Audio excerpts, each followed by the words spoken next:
안녕하십니까, 이용창 강사입니다. 오늘 이 시간은 CEO 플랜이 무엇이고 가업승계 플랜이 무엇인지에 대해서 알아보고 고객에게 어떤 플랜을 제시하는 것이 맞는 것인지에서 알아보는 시간이 되겠습니다. 그럼 강의를 시작하겠습니다. 화면에 보시듯이 CEO 플랜의 목적은 CEO는 본인이 가지고 있는 모든 재산과 시간, 건강, 열정 등을 본인이 가지고 있는 그 법인에다가 모두 다 쏟아부은 사람이 바로 CEO입니다. 그래서 CEO 플랜을 통해서 성과 보상을 해주는 것이 바로 CEO 플랜의 목적이라 하겠습니다. 그럼 보험을 통한 CEO 플랜의 방법에 대해서 알아보도록 하겠습니다.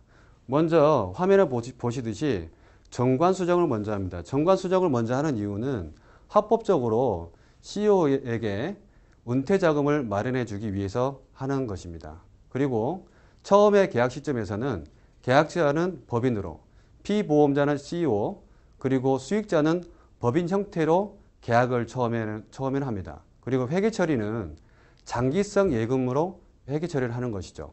그리고 CEO가 은퇴 시점에서는 계약자가 CEO, 그 다음에 피보험자가 CEO, 그 다음 수익자가 CEO로 해서 계약을 바꾸는 것입니다. 그리고 회계 처리는 퇴직금 비용 처리로 회계 처리를 합니다. 그런데 여기서 문제점이 있습니다. 첫 번째, 계약 시점부터 퇴직 시점까지 재무적인 문제가 무엇인지 여러분께서는 한번 생각해 보셨다는 겁니다. 그리고 두 번째는 법인계약에 보험료 또는 보험금은 적당하게 설계가 돼서 제시를 했나, 이런 것입니다.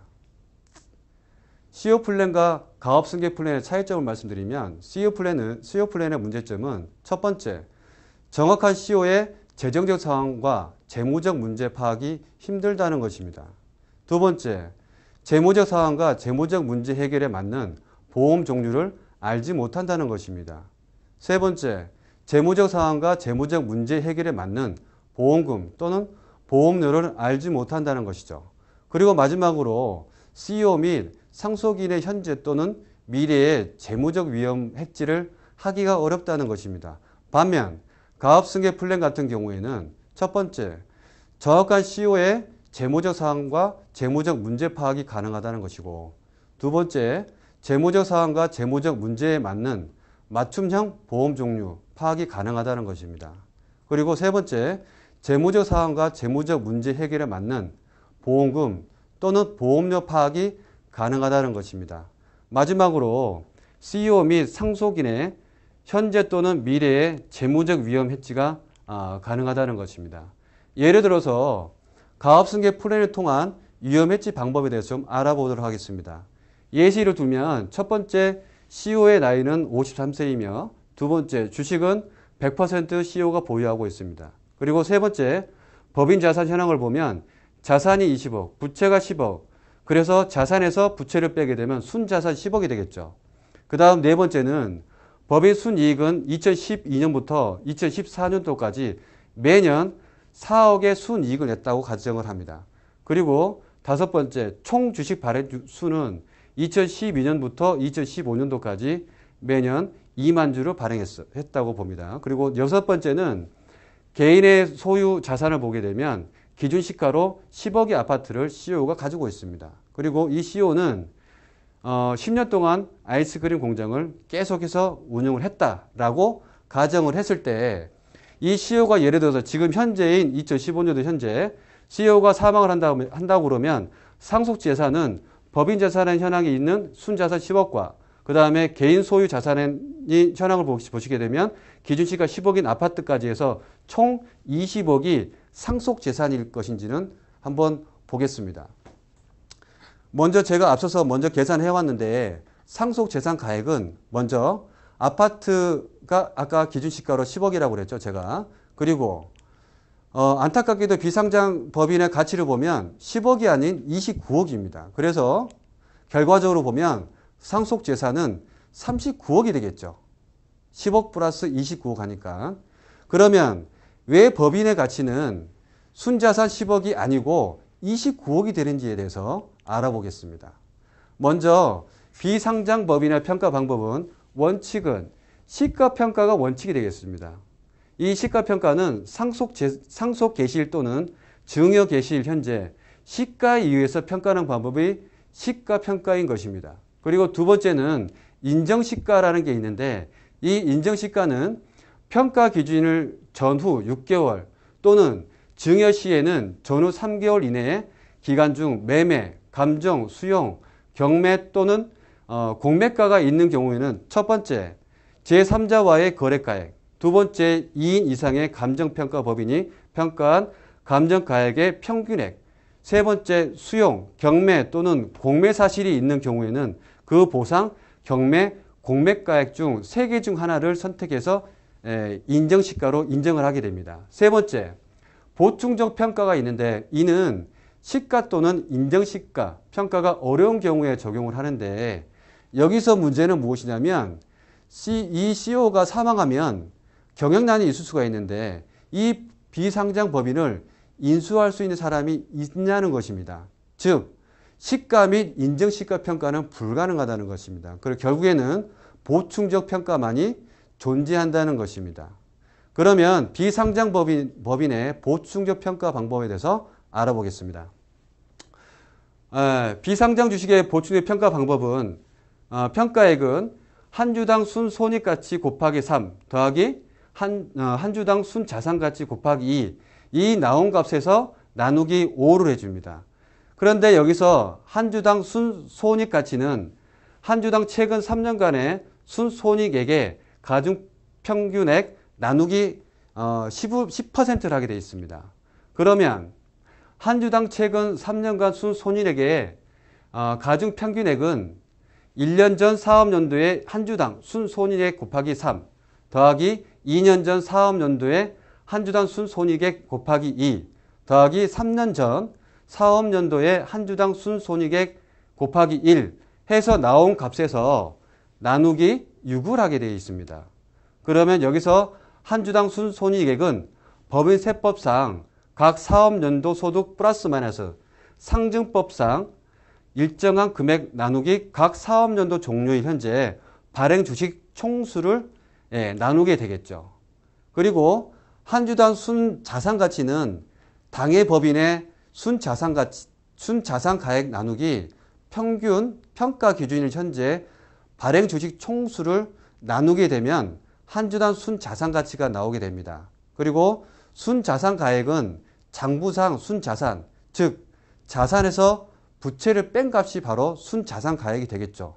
그리고 여기에다가 플러스 마이너스 상증법상 일정액, 상증법상 일정 금액은 영업권 등을 포함하는 금액을 이야기를 하게 되겠습니다. 그리고 이러한 일련의 과정들을 다 거쳐서 계산을 하게 되면 아이스크림 공장의 보충적 평가액은 한 주당 순손익가치가 20만 원, 그리고 한 주당 순자산가치가 2만 원입니다. 그래서 계산식에 의해서 20만 원 곱하기 3 더하기 7만 원 곱하기 2 나누기 5 해서 나오는 값이 바로 한 주당 가치가 되겠죠. 그러면 이 비상장 법인은 2만 주를 발행했으니 곱하기 2만 주를 하게 되면 이 비상장 주식의 보충적 평가액은 29억이 되겠습니다. 10억이 아닌. 그런데 만일 그 상속재원이 마련이 힘들어진다면 어떻게 될까요? 지금 아까 나왔던 여러분께서 생각할 수도 있었던 상속재산 가액이 20억이 아닌 39억이 나온다면 이 상속인들이 상속재 재원이 마련이 힘들 수도 있겠죠. 이렇게 되면 첫 번째, 배우자 및 자녀의 안정적인 생활이 어려울 수가 있다는 것입니다. 두 번째, 이 CEO가 데리고 있었던 직원들의 임금 및 퇴직금 문제 해결은 가능하지 않을 수가 있습니다. 세 번째, 이 CEO가 거래를 했던 거래처의 채무 해결이 가능하지 않을 수가 있습니다. 만일 이러한 것들이 해결이 안 되면 어떤 일이 일어날까요? 직원과 거래처를 제외하더라도 배우자 및 자녀는 파산을 할 수가 있습니다. 이러한 결과를 낳게 되는 것이죠. 그래서 CEO 플랜과 가압승계 플랜을 다시 한번 정리를 하게 되면 CEO 플랜 같은 경우에는 재무적 상황이 파악이 어렵습니다. 현실적으로. 그래서 CEO가 보험료를 결정하죠. 여러분께서 보험을 가져갈 때는 이렇게 가져갑니다. 월납보험료 100만 원, 200만 원, 300만 원의 설계서를 가져가서 CEO가 선택을 할 수 있도록 합니다. 결과적으로 보면 여러분께서 선택해서 제시를 하는 게 아니고 CEO가 선택을 하게 되겠죠. 그러면 이 결과적으로 보게 되면 CEO 및 상속인의 재무적인 위험을 해지가 어려운 게 바로 CEO 플랜이라 할 수 있겠습니다. 반면 가압승계 플랜 같은 경우에는 39억의 상속 재산을 확인할 수 있었죠. 저와 같이 계산했으니까. 그리고 판매자가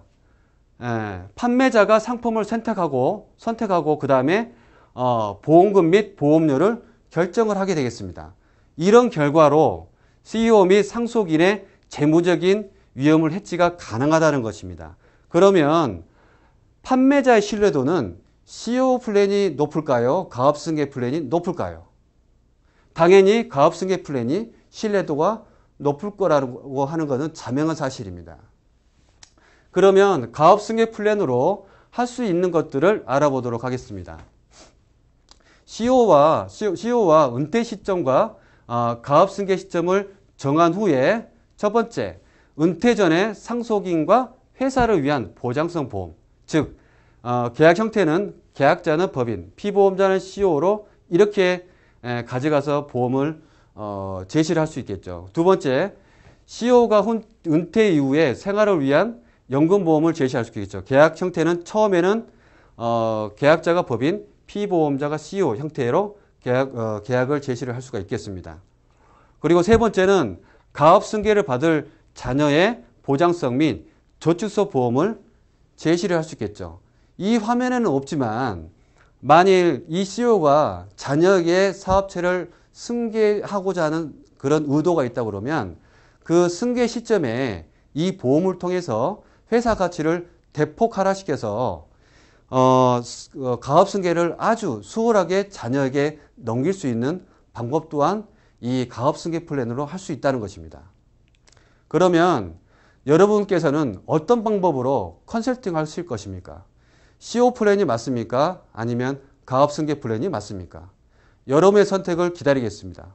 감사합니다.